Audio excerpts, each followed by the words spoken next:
नमस्कार, राजधानी लाइव में आप सभी का स्वागत है। मैं हूं आपके साथ ऋचा सिंह। शुरुआत करते हैं दिल्ली से। मुख्यमंत्री अरविंद केजरीवाल ने यमुना को फरवरी 2025 तक साफ करने के लिए 6 स्तरीय एक्शन प्लान बनाया है और इस पर सरकार ने युद्ध स्तर पर काम भी शुरू कर दिया है। मुख्यमंत्री अरविंद केजरीवाल ने इसकी विस्तृत रूपरेखा रखते हुए कहा कि दिल्ली सरकार कई नए ट्रीटमेंट प्लांट बना रही है, मौजूदा ट्रीटमेंट प्लांट की क्षमता बढ़ा रही है और उसकी पुरानी टेक्नोलॉजी को बदल रही है ताकि सीवर का पानी साफ निकले।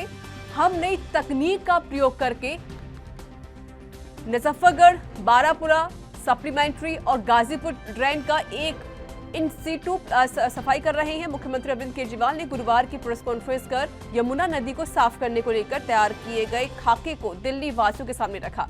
मुख्यमंत्री अरविंद केजरीवाल ने कहा कि यमुना नदी सभी दिल्ली वालों को बहुत प्यारी है और यमुना हमारी लाइफ लाइन है, लेकिन यमुना बहुत गंदी हो रही है। दिल्ली के सारे नाले यमुना नदी के अंदर गिरते हैं। यमुना का पानी बहुत गंदा हो गया है और सभी दिल्लीवासी और देशवासी चाहते हैं कि दिल्ली से गुजरते वक्त यमुना साफ रहनी चाहिए। यमुना को इतना गंदा होने में 70 साल लगे।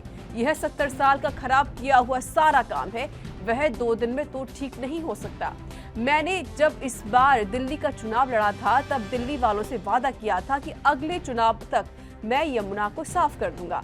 अगले चुनाव से पहले मैं भी यमुना में डुबकी लगाऊंगा और आप सब लोगों को भी यमुना के साफ पानी में डुबकी लगवाऊंगा।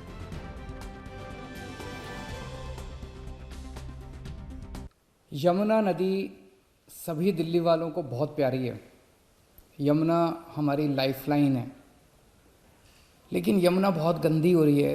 अंदर गंदे नाले सारे दिल्ली के यमुना के अंदर गिरते हैं।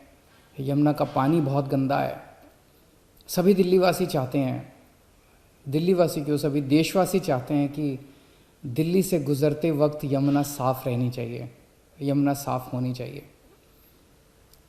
70 साल लगे यमुना को इतना गंदा होने में। ये 70 साल का जो खराब किया हुआ सारा काम है, ये 2 दिन में तो ठीक नहीं हो सकता। तो मैंने इस वाले चुनाव में, जब दिल्ली का चुनाव लड़ा था, मैंने प्रॉमिस किया था दिल्ली वालों की कि अगले चुनाव तक मैं यमुना को साफ़ कर दूंगा और अगले चुनाव के पहले मैं भी यमुना में डुबकी लगाऊंगा और आप सब लोगों को यमुना के साफ़ पानी में डुबकी लगवाऊंगा। यमुना को साफ़ करने के लिए हम लोगों ने पूरा जोर शोर के साथ युद्ध स्तर के ऊपर काम शुरू कर दिया है। यमुना को साफ़ करने के लिए 6 एक्शन पॉइंट्स हैं स्पेसिफिक, और इन 6 के 6 एक्शन पॉइंट्स पे मैं लगातार मॉनिटरिंग कर रहा हूँ।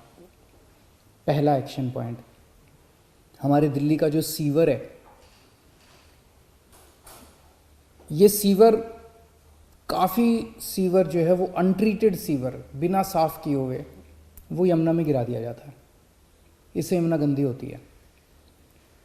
लगभग अभी अपने पास दिल्ली में 600 MGD सीवर साफ़ करने की कैपेसिटी है, जबकि चाहिए अपने को 750, 800, 850। और इस पर अधिक बातचीत करने के लिए मेरे सहयोगी दिल्ली से लाइव जुड़ चुके हैं राजीव तिवारी। राजीव, देखिए जिस तरीके से यमुना जो नदी है बहुत ज़्यादा खराब हो चुकी है, बहुत ज़्यादा गंदी हो चुकी है। जिस तरीके से मुख्यमंत्री ने कहा कि हम एक पूरा प्लान तैयार कर रहे हैं कि कैसे इस यमुना नदी को साफ किया जाए, लेकिन उन्होंने एक बात कही है कि 70 साल से जिस तरीके से इस पर काम नहीं किया गया, 70 सालों से यमुना नदी गंदी होती जा रही है, वो 2 दिन में साफ नहीं हो सकती है। ये बात भी सही है, लेकिन अब कहीं ना कहीं जिस तरीके से मुख्यमंत्री ने कहा कि अब चुनाव भी आएंगे, अगली बार आने वाले होंगे, उसको लेकर कहीं ना कहीं कह सकते हैं कि यहाँ पर अब मुख्यमंत्री तैयार हो रहे हैं यमुना नदी को लेकर और आने वाले चुनावों को लेकर भी। बिल्कुल सही कहा आपने। यहाँ पर बात करें जिस तरीके से यमुना की सफाई की, तो वो कहीं ना कहीं चुनावी मुद्दा जरूर बन चुकी है और कहीं ना कहीं उसको लेकर बड़े बड़े वादे भी किए जाते हैं। मगर जिस तरीके से अब अरविंद केजरीवाल ने कहा है 70 साल लगे यमुना को गंदी होने में, तो कहीं ना कहीं उसको 2 दिन में साफ नहीं किया जा सकता। ये बिल्कुल सच्चाई है कि 2 दिन में उसको साफ नहीं किया जा सकता है। मगर यहाँ पर बात करें जिस तरीके से 6 एक्शन प्लान बनाए गए हैं सीवरों की सफाई को लेकर, सीवरों को बदलने को लेकर, और लगातार झुग्गी झोपड़ियों से नालियों के अंदर जो कचरा आता है उसको सफाई को लेकर वो सारे जो तरीके हैं उनको हाईटेक करना होगा, प्लांटों को बनाना होगा, यहाँ तक कि सीवर जो लाइन है उसको बड़ी करना होगा। मगर यमुना के अंदर जो गंदगी गिरती है पहले उसको अलग करना होगा। मगर जिस तरीके से लगातार कहीं ना कहीं दिल्ली सरकार अब कोशिश कर रही है और इस कोशिश के लिए कहीं ना कहीं उनके जो प्लान है वो कितने कारगर होंगे ये भी देखना होगा। मगर यहाँ पर बात करें जिस तरीके से अरविंद केजरीवाल ने कहा 2025 तक का लक्ष्य जी। रखा गया है और उसके अंदर जब 2025 के जब चुनाव आएंगे तो उससे पहले जो यमुना के अंदर खुद भी डुबकी लगाएंगे और दिल्ली की जो निवासी जो हैं जो जनता जो है उनको भी डुबकी लगवाएंगे। मगर जिस तरीके से बात करें जिस तरीके से अब अरविंद केजरीवाल कह रहे हैं 2025 तक के लिए, मगर हर साल कहीं ना कहीं इन्हीं यमुना को लेकर कहीं ना कहीं आरोप प्रत्यारोप भी देखने को मिलते हैं, क्योंकि जब छठ पूजा आती है या फिर नवरात्रे आते हैं तो कहीं ना कहीं उसके अंदर विसर्जन बिल्कुल किया जाता राजीव, है। लेकिन इंतजार क्यों कर रहे हैं मुख्यमंत्री? देखिए 2 बार वह मुख्यमंत्री रह चुके हैं, दूसरी बार उनको चुना गया है, जनता ने चुना है मुख्यमंत्री के रूप में। ये इंतजार क्यों करवा रहे हैं? इतना साल व्यतीत हो चुका है, इतने सालों से वह मुख्यमंत्री पद पर बने हुए, दिल्ली में उनकी सरकार चल रही है, इतना वेट क्यों? क्या अब अगले चुनाव को देखते हुए ये है यमुना नदी को साफ कर पाएंगे? देखिए बिल्कुल सही कहा आपने। यहाँ पर बात करें अरविंद केजरीवाल के कार्यकाल की तो लगभग 3 बार मुख्यमंत्री रह चुके हैं और लगातार कहीं ना कहीं हर बार यही वादे किए जाते हैं, मगर लगातार कहीं ना कहीं आरोप प्रत्यारोप भी देखने को मिलते हैं। क्योंकि जिस तरीके से राघव चड्ढा ने कहा था, कह सकते हैं कि लगातार कहीं ना कहीं गौतम गंभीर ने भी आरोप लगाए, राघव चड्ढा ने कहीं ना कहीं निगम के ऊपर आरोप लगाए, गौतम गंभीर ने कहीं ना कहीं ये कहा कि केंद्र सरकार के द्वारा 21,000 करोड़ रुपया दिल्ली सरकार को दिए गए थे यमुना को साफ कराने के लिए, मगर यमुना जो है वो अभी तक साफ नहीं हो पाई। छठ पूजा की बात करें तो पूर्वांचल के जो लोग थे वो कहीं ना कहीं गंदे पानी के अंदर यानी झाग वाले पानी के अंदर छठ पूजा मनाने के लिए मजबूर थे, मगर यहाँ पर दिल्ली सरकार ने यमुना के अंदर छठ मनाने के लिए अनुमति नहीं दी थी। मगर यहाँ पर आरोप प्रत्यारोप भी देखने को मिला था कि यहाँ तक कि मनोज तिवारी ने कहा कि जानबूझकर पब्लिक को वहां नहीं जाने दिया जा रहा है यमुना के अंदर, ताकि जो सच्चाई है वो सामने ना आ सके। मगर जिस तरीके से अरविंद केजरीवाल कह रहे हैं 2025 तक के लिए लक्ष्य रखा जा रहा है, 6 एक्शन प्लान बनाए जा रहे हैं, बाहर की टेक्नोलॉजी इस्तेमाल की जाएगी ताकि उसका जो गंदगी है वो यमुना के अंदर ना मिले। मगर यहाँ पर जो बात करें 2014 तक जिस तरीके से स्टार्टिंग हुई थी आम आदमी पार्टी की, और उस टाइम पे भी कहीं ना कहीं अरविंद केजरीवाल ने वादे किए थे कि वो दिल्ली का बेटा बन के दिखाएंगे और यहाँ तक कि हर तरीके से कोशिश की जाएगी, चाहे वो सड़कों को हाईटेक बनाने की बात की गई हो, विदेशों से कंपेयर करने की बात की गई हो, यमुना को साफ करने की बात की गई हो। लगातार मनोज तिवारी जब अपने कार्यकाल के यानी भाजपा के जो अध्यक्ष थे वो कहीं ना कहीं अपने इस आवाज को लगातार उठाते नजर आए थे, यमुना के अंदर जाकर भी उन्होंने सफाई करने की कोशिश की थी। मगर जिस तरीके से अब कहा जा रहा है कि 2025 तक के लिए रखा जा रहा है, उससे साफ जाहिर है कहीं ना कहीं चुनावी से इसे जोड़कर ही देखा जा रहा है और कहीं ना कहीं ये सिर्फ वादे ही नजर आ रहे हैं। बिल्कुल सही कहा राजीव आपने। देखिए जिस तरीके से मुख्यमंत्री कहा कि 2025 तक यानी कि आने वाले चुनावों तक कहीं ना कहीं हम यमुना को साफ कर देंगे, इससे यही साबित होता है अब जिस तरीके से जो मुद्दा होगा चुनावी मुद्दा वो कहीं ना कहीं मुख्यमंत्री अब यमुना नदी को साफ करने का ही उनका जो मुद्दा बहुत ज्यादा अहम माना जाएगा और इसी का बलबूते कहीं ना कहीं मुख्यमंत्री वोट मांगने की भी कोशिश करेंगे। बहुत बहुत शुक्रिया राजीव आपका अधिक जानकारी देने के लिए। तो चलिए अब अगली खबर का रुख कर लेते हैं, बात करते हैं मुंबई की। मुंबई पुलिस की एंटी नारकोटिक्स सेल की बांद्रा पुलिस ने ड्रग्स मामले में मालाड इलाके से राजकुमार राजहंस नाम के वकील को गिरफ्तार कर लिया है। आपको बता दें कि मुंबई पुलिस की एंटी नारकोटिक्स सेल ने 2.35 करोड़ रुपए की कीमत की ड्रग्स से जुड़ी सामग्री कोल्हापुर जिले के एक फार्म हाउस की जब्त की थी और उसे फार्म हाउस राजकुमार का बताया जा रहा है। आरोप है कि वकील खुद ही एमडी ड्रग्स बनवाता था और फिर से मुंबई के ड्रग पैडलर को सप्लाई करने के लिए बेचता करता था। राजकुमार ने अपनी इमेज अपने इलाके में एक सामाजिक कार्यकर्ता के रूप में बनाई है ताकि कोई उस पर शक ना कर सके। सूत्रों का यह भी मानना है कि राजकुमार प्रति महीने 8 से 10 किलो एमडी ड्रग्स मुंबई में सप्लाई किया करता था। अधिकारी ने बताया कि प्रतिबंधित मादक पदार्थ के निर्माण में इस्तेमाल होने वाले रसायन और अन्य उपकरणों की कीमत लगभग 2 करोड़ 35 लाख रुपए है। उन्होंने बताया कि फार्म हाउस का मालिक वकील राजकुमार है जो मुंबई में वकालत करता है और उसकी अपनी लॉ कंपनी है। उन्होंने कहा कि वकील इस अवैध व्यापार का सरगना है। उन्होंने बताया कि एएनसी की बांद्रा यूनिट ने 13 नवंबर को साकिनाका से 50 ग्राम एमडी के साथ मादक पदार्थ तस्कर क्रिस्टियाना उर्फ आयशा को गिरफ्तार किया था। वहीं छापेमारी के दौरान एएनसी की टीम ने मैफेड्रोन निर्माण इकाई का भंडाफोड़ भी किया था।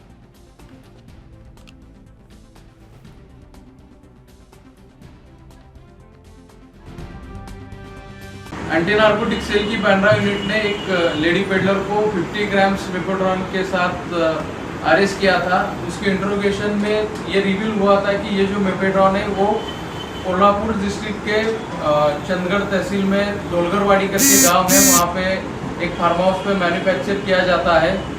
तो इसी इंफॉर्मेशन के आधार पे वो फार्म हाउस लोकल पुलिस को साथ में लेके एफएसएल कोल्हापुर की टीम को साथ में लेके एएनसी की टीम ने रेड किया।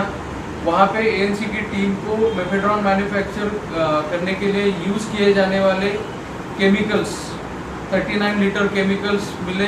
हाफकुक केमिकल जो है वो जो केमिकल प्रोसेस में थोड़ा सा मेफेड्रॉन से भी मेफेड्रॉन ही उसका मैन्युफैक्चर होता, वैसा केमिकल एक 39 लीटर मिला है। ये मेफेड्रॉन मैन्युफैक्चर करने के लिए यूज़ किए जाने वाले वेरियस अपरेटस जैसे measuring flask, round bottom flask, कुछ ड्रायर्स, इलेक्ट्रिक ओवन और बाकी कुछ अपरेटस इसमें जब्त किए गए हैं। इसके साथ 120 ग्राम ऑफ मेफेड्रॉन भी यहाँ पे बरामद किया गया है। टोटल जो है 2 करोड़ 35 लाख का सीजर किया जा चुका है। अब तक इस कार्रवाई में 2 लोगों को अरेस्ट किया जा चुका है और इस केस का इन्वेस्टिगेशन शुरू है। इसी के साथ अभी इतना ही कहेंगे कि एक मेफेड्रॉन मैन्युफैक्चरिंग यूनिट बस्ट करने में एएनसी को सफलता मिली। यहाँ पर एएनसी को बड़ी सफलता मिली है, जहां पर एमडी ड्रग्स बनाने वाले वकील को यहां गिरफ्तार कर लिया गया। फिलहाल पुलिस पूरी कार्रवाई कर रही है। आपको बता दें कि यह छापेमारी भी की गई, जिसमें लगभग 2 करोड़ 35 लाख का उपकरण भी यहां बरामद किया गया। तो एमडी ड्रग्स बनाने वाली फैक्ट्री का यहां पर एएनसी ने भंडाफोड़ किया है और कार्रवाई को अंजाम दिया है।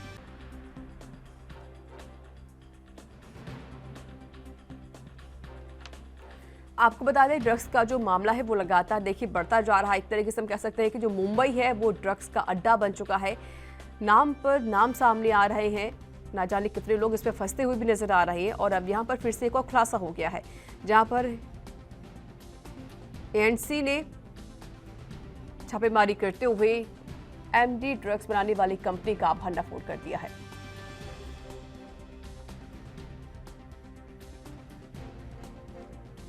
तो देख, कोल्हापुर में यह ड्रग्स की फैक्ट्री चल रही थी, जहां पर एएनसी को सूचना दी गई, जिसके बाद एएनसी मौके पर पहुंची और इस कंपनी का भंडाफोड़ किया।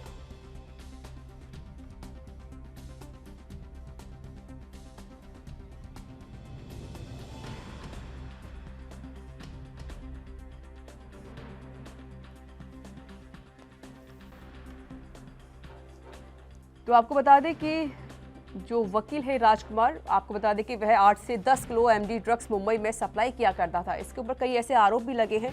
और वहीं एक एएनसीबी अधिकारी ने बताया है कि प्रतिबंधित मादक पदार्थ के निर्माण में इस्तेमाल होने वाले रसायन यानी कि केमिकल और अन्य उपकरणों की कीमत लगभग 2 करोड़ 35 लाख है।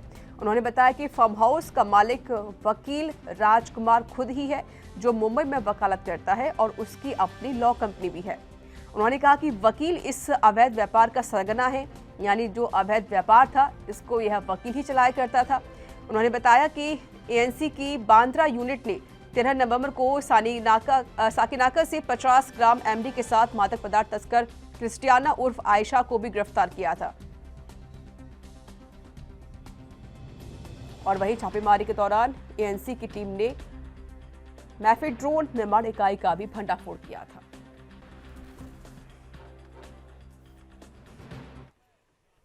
और यहां वक्त एक छोटे से ब्रेक का है, जल्द हाजिर होंगे।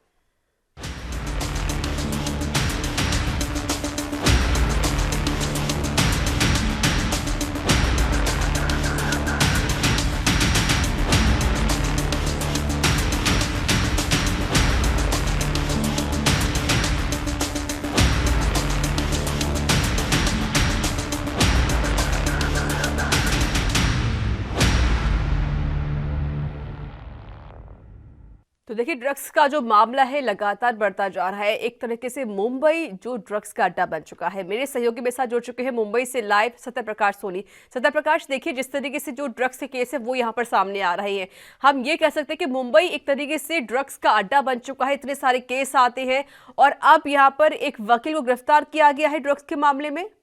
सत्य प्रकाश जी, देखिए डीसीपी दत्ता नलावड़े की अगुवाई वाली एंटी नार्कोटिक सेल मुंबई इकाई ने कोल्हापुर के एक फार्म हाउस से करीब 2 करोड़ 35 लाख की एमडी ड्रग बरामद की है, जिसमें राजकुमार राजहंस नाम एक शख्स गिरफ्तार किया गया, जो बतौर पेशे से एक वकील है और मुंबई में एक कोर्ट में प्रैक्टिस करता है। तो जाहिर तौर पर यह पूरी तरह से एक कंपनी चला रहा था जिसमें कई लोग शामिल थे, लेकिन जिस तरह से तमाम ड्रग्स बनाने वाली मशीनें बरामद की गई है, रासायनिक पदार्थ बरामद किए गए, उसको कुल कीमत करीब 2 करोड़ 35 लाख रुपए बताई जा रही है। हालांकि यह निशानदेही 2 महिलाओं की गिरफ्तारी के बाद से पता चली। जी बिल्कुल, जिस तरीके से आपने कहा कि जिस तरीके से आप ये जो बात पता चली है एनसीबी को कि 2 महिला को पहले गिरफ्तार किया गया था, उसके बाद इस सारी बातों को पता लगा और छापेमारी भी की थी यहाँ पर एएनसी ने। सबसे बड़ी बात ये भी है कि सत्य प्रकाश, देखिए जिस तरीके से लगातार जो जितनी वहाँ पे पुलिस अधिकारी हो या एएनसीबी टीम है या फिर जो भी है वहाँ पर जिस तरीके से काम कर रही है वो मजबूती के साथ काम कर रही है, लेकिन लगातार जो ड्रग्स के मामले हैं ये क्यों बढ़ते जा रहे हैं? मुंबई एक तरीके से पूरा अड्डा क्यों बनता जा रहा है ड्रग्स के मामले को लेकर? देखिए, मुंबई देश की आर्थिक राजधानी है और यहाँ दुनिया के हर इलाके से, हर राज्यों से लोग यहाँ आते हैं। अब ऐसे में जिस तरह से लोग आर्थिक यानी कि जीवनोपार्जन के लिए तमाम तरह की कोशिश करते हैं, ऐसे में बॉलीवुड भी मुंबई में ही रहता है। जाहिर तौर पर जिस तरह से लगातार यह जानकारियां मिल रही है कि बॉलीवुड में सबसे ज्यादा ड्रग्स की खपत है, यानी कि फिल्म इंडस्ट्री से जुड़े तमाम लोग जो है वो सबसे ज्यादा ड्रग्स लेते हैं। इसके अलावा आजकल युवाओं में भी देखा जा रहा है कि किस तरह से ड्रग्स की लगातार खपत बढ़ती जा रही है। हालांकि कॉलेज के अगर बात करें तो कॉलेजों में भी अगर देखा जाए कि 10% ज्यादा से ज्यादा जो युवा है वो कहीं के ड्रग्स की चपेट में है। हालांकि इस पर भी लगातार मंथन जारी है, लेकिन जिस तरह से मुंबई में ड्रग्स का खेप बरामद होता है और उसकी खपत होती है, ऐसे में ये छूटा नहीं रह गया कि लगातार मुंबई में सबसे ज्यादा ड्रग्स की खेप पहुंचाई जाती है और वहां खपत भी की जाती है। बिल्कुल, एक बड़ा भंडाफोड़ किया है यहाँ पर एएनसी ने। बहुत बहुत शुक्रिया आपका सत्य प्रकाश अधिक जानकारी देने के लिए।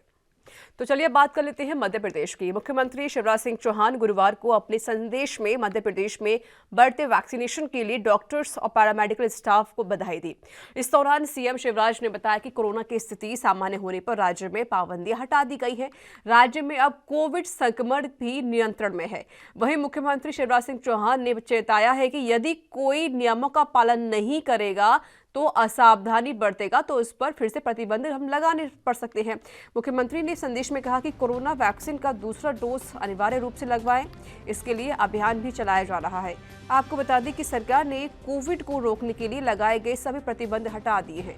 मुख्यमंत्री ने कहा कि मैं अपील कर रहा हूं कि मास्क लगाना मत छोड़ना, दूरी बनाए रखें, हाथ धोएं। रोज 70,000 टेस्ट होंगे, जिससे संक्रमण थोड़ा भी बढ़े तो पता चल जाएगा। अगर आपको जरा भी लगे कि कोविड टेस्ट करवाएं तो मैं प्रति शुक्रवार कोविड टेस्ट करवाता हूं। सरकार फ्री में यह टेस्ट करा रही है। सीएम ने कहा है कि कोविड वैक्सीन का दूसरा डोज जरूर लगवाना है।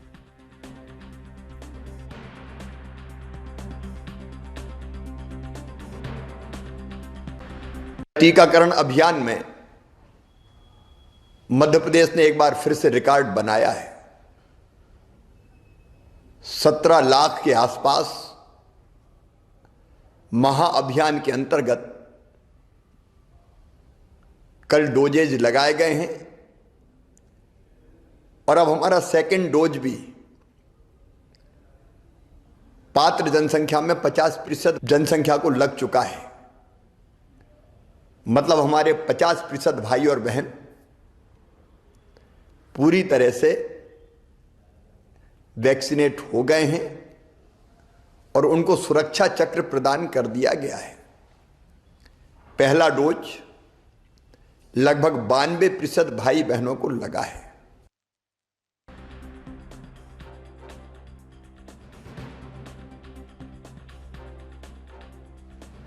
मुख्यमंत्री ने डॉक्टर्स और पैरामेडिकल का धन्यवाद किया, उनको बधाई दी। देखिए जिस तरीके से जो वैक्सीनेशन का जो अभियान है वो बहुत ही ज़्यादा और तेज़ी से चल रहा है और जिस तरीके से मुख्यमंत्री ने कहा कि लगभग 50% जनता को वैक्सीन लग चुकी है। उन्होंने कहा है कि अगर असावधानी बरतेंगे तो फिर से प्रतिबंध लगाए जा सकते हैं, इसलिए सावधानी बरतनी होगी। मास्क लगाना ना छोड़ें, नियमित रूप से हाथ धोएं और दूरी बनाए रखें।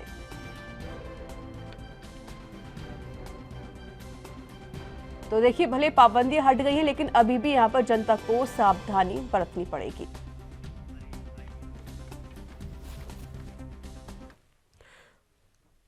और इस पर अधिक जानकारी के लिए मेरे सहयोगी मेरे साथ जुड़ चुके हैं विजय तिवारी। विजय, देखिए, जिस तरीके से मुख्यमंत्री ने एक तो सबसे बड़ी बात है कि वैक्सीन को लेकर कहीं ना कहीं बधाई भी दे दी है पैरामेडिकल स्टाफ और डॉक्टर्स को। जिस तरीके से अब जो वैक्सीन है उसका अभियान तो चल ही रहा है, साथ ही साथ कहीं ना कहीं अगर जो पाबंदियां भी हटा दी गई हैं कोरोना के प्रति लेकर, अगर लोग असावधानी बरतेंगे, अगर लोग सावधानी नहीं बरतेंगे तो कहीं ना कहीं फिर से पाबंदी लग सकती है। इस तरह की चेतावनी भी मुख्यमंत्री ने दी है। जी, गुरुवार को मुख्यमंत्री ने जनता के नाम एक संदेश दिया, जिसमें मुख्यमंत्री के द्वारा पहले तो पब्लिक को बधाई दी गई और उन सभी डॉक्टरों को बधाई दी गई जिन्होंने कोरोना काल में बढ़ चढ़कर हिस्सा लिया। मुख्यमंत्री के द्वारा साफ तौर पर बोला गया है कि कोरोना काल में लगी पाबंदियों को हटा दिया गया है, लेकिन अभी भी हमें कोविड-19 के नियमों का पालन करना बेहद जरूरी है। अगर हम कोरोना के नियमों का पालन नहीं करते हैं और असावधानियां बरतते हैं तो कहीं ना कहीं कोरोना फिर से अपना कहर बरसाने लगेगा। वहीं मुख्यमंत्री के द्वारा बोला गया है कि अभी सावधानियां बरतने की बेहद जरूरत है, क्योंकि यूरोप के कई देशों में केस आ रहे हैं कोरोना के लगातार और कोरोना के कारण मौतें भी हो रही है। मुख्यमंत्री ने साफ कर दिया है कि अभी सिर्फ कोरोना में लगी पाबंदियों को हटा दिया गया है, लेकिन सावधानियां अगर नहीं बरती जाती हैं और फिर से कोरोना अपना कहर बरसाता है और कोरोना पर डे कोरोना के टेस्ट होंगे 70,000 टेस्ट होंगे और कोरोना अगर फिर से बढ़ता है तो फिर से वह पाबंदियां लगा देंगे। मुख्यमंत्री ने साफ तौर पर जनता से यह निवेदन भी किया है, उनके द्वारा बोला गया है कि पाबंदियां तो हटा दी गई हैं लेकिन सावधानियां बरतें। जी, बिल्कुल सही कहा। देखिए, पाबंदी हटा दी गई है, लेकिन कहीं ना कहीं यहाँ पर अब जनता को सावधानी बरतना होगा। जो नियम है उसका पालन भी करना पड़ेगा। स्कूल कॉलेज सब खोल दिए जाएंगे, साथ ही साथ जितनी पाबंदी लगी हुई थी, चाहे वो शादी समारोह हो या अंतिम संस्कार हो, वहाँ पर भी लोग आ जा सकते हैं। और विजय, इस तरीके से जिस तरीके से खुद मुख्यमंत्री ने भी लोगों से अपील की है कि अभी मास्क लगा कर रखें, हाथ धोते रहे, दूरी बनाए रखें, और जनता कितना इस चीज का पालन कर रही है? अगर बात की जाए कोरोना काल की, तो कोरोना काल के कारण जो भी पाबंदियां लगाई गई थी उससे जनता को, व्यापारियों को, कई सारे लोगों को दिक्कतों का सामना करना पड़ रहा था। लेकिन मुख्यमंत्री ने कड़ा फैसला उठाते हुए, कड़ा कदम उठाते हुए उन्होंने कोविड-19 पे लगी सारे पाबंदियों को हटा दिया है। इससे कहीं ना कहीं जनता को राहत मिली है। लेकिन मुख्यमंत्री ने साफ तौर पर यह भी बोला है कि अभी सावधानी बरतने की जरूरत है, कोरोना अभी पूरी तरह से खत्म नहीं हुआ है। उन्होंने डॉक्टर्स को बधाई भी दी है कि जिस तरह से पाबंदी हटा दी गई है, मुख्यमंत्री ने जनता को राहत तो दे दी है, लेकिन कहीं ना कहीं जनता को समझना पड़ेगा और अपना भी ख्याल रखना पड़ेगा। बहुत बहुत शुक्रिया आपका अधिक जानकारी देने के लिए। तो इसी के साथ राजधानी लाइव में इतना ही। देश दुनिया की तमाम खबरों के लिए देखते रहिए ANB न्यूज़। नमस्कार।